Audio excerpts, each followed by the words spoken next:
Hey everybody, welcome back to Active Self-Protection Extra. It's Neil on another Mantis Monday, and we're going to continue this week going through some of the Mantis applications and different course of fire and all of that kind of stuff.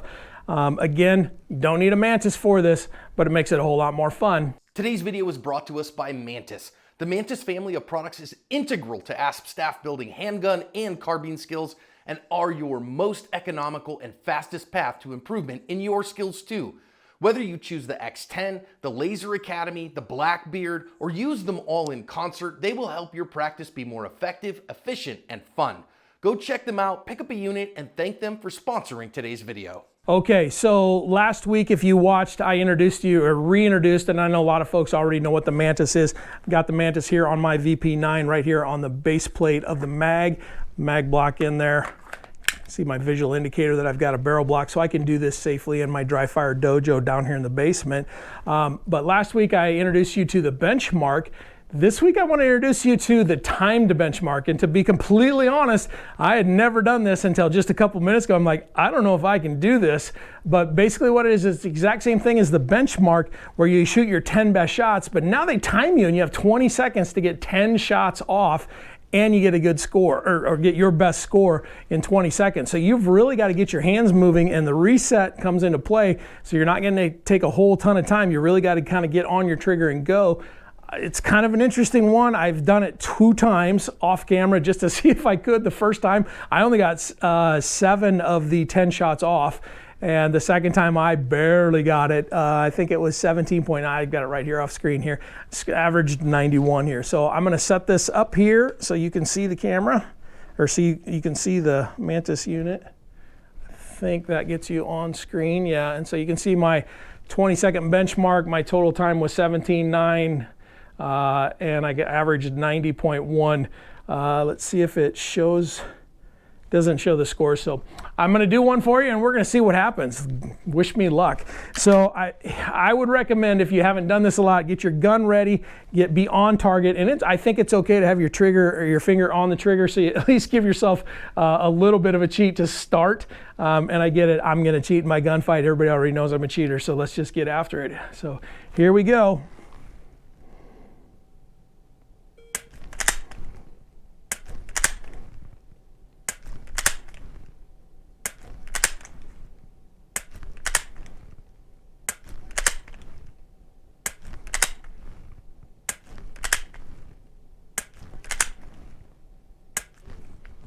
Ooh, that was 10 shots, and I went really fast, and my average was pretty poor. You may have noticed, I don't remember the number, but at one point I had my finger up here because I really jumped back into it, and I just went with it instead of fixing my grip, which I did this in 17.4 seconds, got an 84. Don't know how I go back and look at this. Let's see if I hit done. There we go. Yeah, I think that was the 73.5. It really brought my average down, but still an 84 average in 17.43 seconds. You know what, this is pretty cool. It throws me my splits. So my first one, of course, I'm on target, seeing my sights. My time from the beep is 0.24, so a quarter second for the first shot, 177, 192, 198. So about 2 seconds in between, which is about what you want. So you got to be just under 2 seconds in between shots so that you can get all 10 of them in there. This is a fun one. I really think that give yourself, if you've got your Mantis unit, go in and do the time to benchmark and see what this does in dry fire for you. What happens to your score? I mean, a lot of folks can hit that 95, 96, 97 on the benchmark when there's no time constraint, but throw a little time constraint in there. You can see I'm even breathing hard, and I wasn't, and yes, I'm a fat old man and I'm in terrible shape, blah, blah, blah. You make fun of me all you want, but it throws a whole different concept into it, because now I'm thinking about, man, I got to be moving, I got to get back on target. And I was really reading my dot, and there were a couple of those that I'm like, oh, I got to stop just long enough to make sure that I get my score and I get my hit. Because if I get my score, I probably get my hit.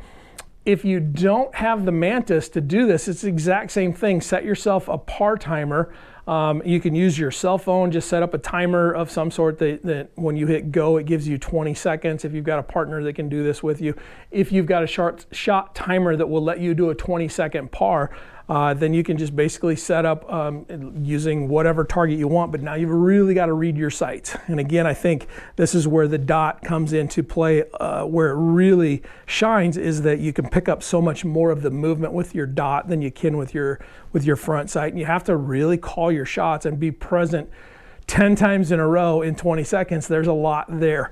So my challenge to you this week is, if you've got the Mantis unit, go ahead and go out and do the timed benchmark. Do it every day for a week and see what your score does. If it moves up and down, take notes, pay attention. There's a history in there as well, but if you write it down, you'll really internalize it. Join the Asp Dry Fire Challenge group on the unit. You can see what everybody else is doing as well. Come join the Asp Dry Fire Challenge on YouTube. You can see what everybody else is doing there as well. But if you don't have the Mantis unit, that's completely okay. You just have to take better notes. You've got to really pay attention to your front sight or your dot, and then note, what did you see your dot doing? And the couple of principles that I'll have you focus on this week as you're doing that, especially if you don't have the Mantis unit, is your dot moving right to left or top to bottom as you come on target? So as you pull up, are you seeing your dot come in from, say, 9 o'clock over to where you've got to pull it over? Or is it coming bottom to top? Or are you seeing it drop in from 12 o'clock? And then analyze that a little bit more. If it's coming in from 9 o'clock, it might just be that you turned it a little bit like this. Let me see so if I'm shooting and I turn like this, now I've got, by the time I'm picking up the dot, I'm still coming in from 9 o'clock as I come back up. Maybe that's the issue. And that's probably just a reset issue. If it's coming in from 12 o'clock, now pay attention. Is it coming in from 12 o'clock because I'm pointing straight up at the ceiling as I reset and I drop it back down and in? That's something to work on. Is it coming from the bottom, or is it coming from all different places? And if it's coming from all different places, what that tells me is we're not being consistent with our grip. If it's coming consistently from the same place, and we've analyzed it to where we know that, okay, coming from 9 o'clock is probably okay just because of the way I'm resetting and coming back in, and I'm picking up my dot a little bit quicker, I'm picking up my front sight a little bit quicker, that's probably okay.